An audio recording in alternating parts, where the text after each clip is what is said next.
Welcome back, students of class 10, physical education class.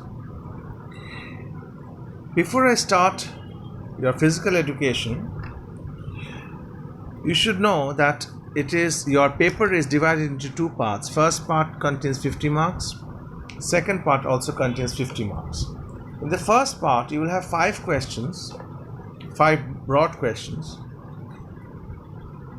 and each questions will be 10 marks each. That means there will be 4 to 5 questions in each question, sub-questions. So each question will be 10 marks, short questions. So first part is compulsory, 50 marks. Second part, there will be the games part. Each question will be 25 marks. Remember, over here you have to attempt 2 different games. From each game, 2 questions will be there. 2 big questions, 25-25 from football, 25-25 from cricket. So you have to attempt 125 from cricket, or 125 and 125 from football, or 1 from volleyball, 1 from basketball. That means you have to attempt 2 different games from section B. Remember it, don't attempt 2 same games. Okay. Now, today we will start with cricket. Basically, from games, what happens is you have to know the terms, right? For example, king's pair, innings, duck out, handing a ball, wide ball, no ball, power play, free hit. All these terms you have to know, and you have to know the rules. Okay. For example, give 3 instances when the bowler does not get credit for the wicket being taken, or when does a ball becomes unfit to play, or 3 duties of the main umpire, things like that. Okay, so in your cricket today, I will start off with the basics.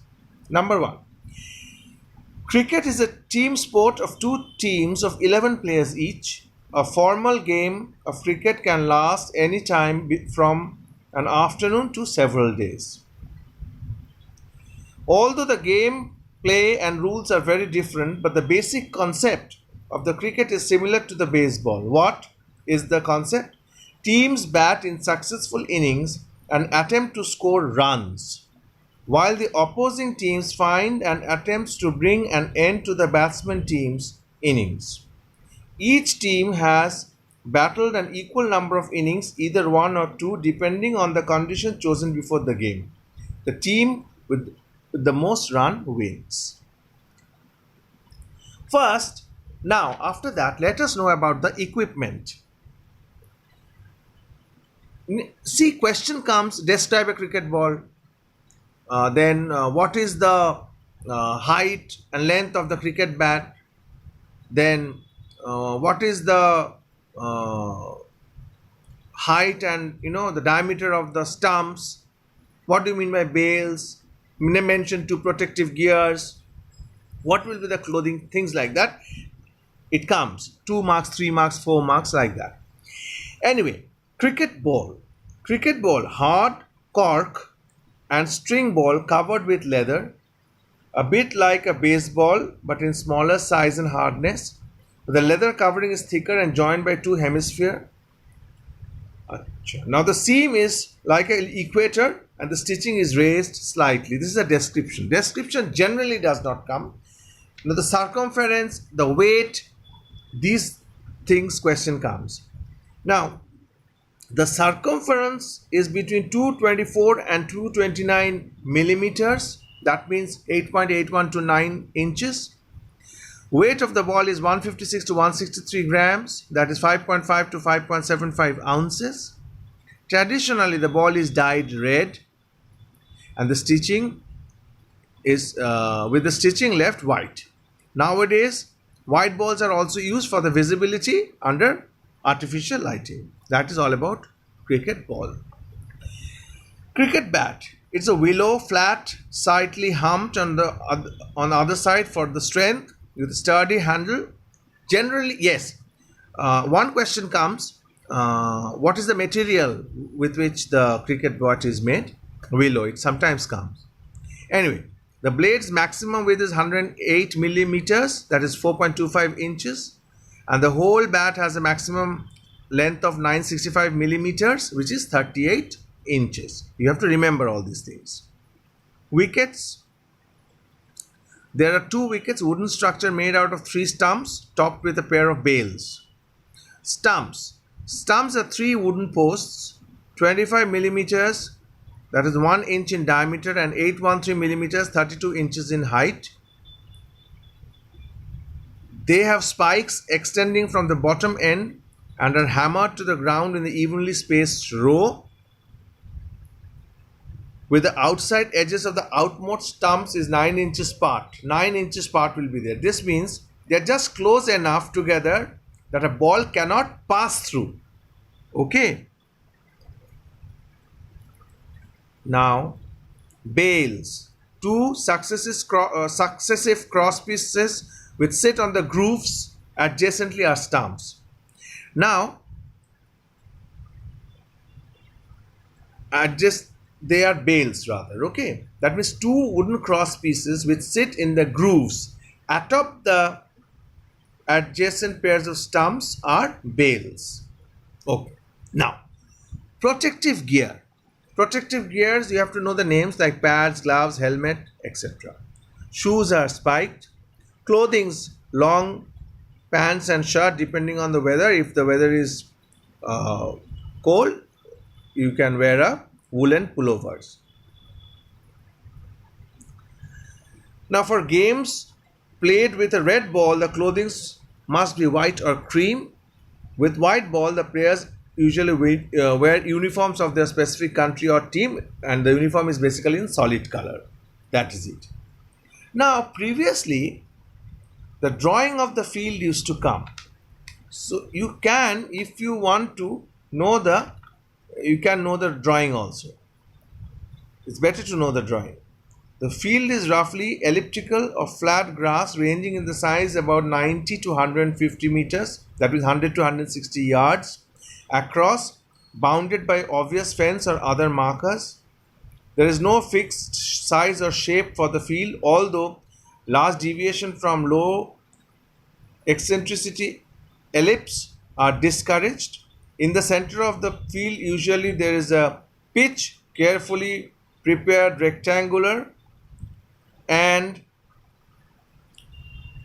it is mown, closely mown means it is rolled over grass. Grass is rolled over and it is marked with the white lines called creases. You have to know this, you have to know the diagram also.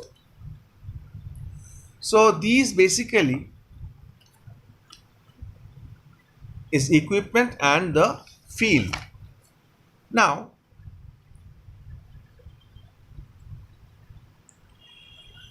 the play. The order in which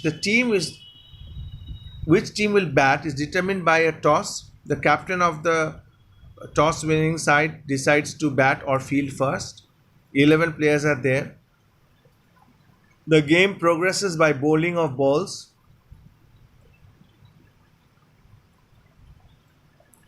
Now, the fielding team disperses around, that means spread around the field to positions designed to stop the runs. Obviously, fielders are there to stop the runs being scored by the batsman. One fielder is the bowler who bowls. He takes the ball and stands in some distance behind the wickets. Okay, that is away from the pitch. Another fielder is the wicket keeper who wears a pair of webbed glass designed to catch the ball. He squats behind the opposite wicket. The rest of the fielders have no special equipment. Gloves to assist catching the ball are not allowed to anyone except the wicket keeper. Remember, the fielders cannot wear gloves. One batsman stands behind the popping crease near a wicket. The batsman farthest from the bowler is the striker and the other is a non-striker. The striker stands before his wicket on or near the popping crease. In a batting stance, for a right-handed batsman, the feet are positioned like this. How? Now, The batsman stands with his bat held down in front of the wicket, ready to hit the ball, which will be bowled from the other end of the pitch. The batsman usually rests the lower end of the bat on the pitch and taps the bat on the pitch a few times like this. You have seen everybody knows cricket. Few times to warm up. It is known as warm up backswings. As a warm up, the non-striker simply stands behind the popping crease waiting to run if necessary. The non-striker is on the other side.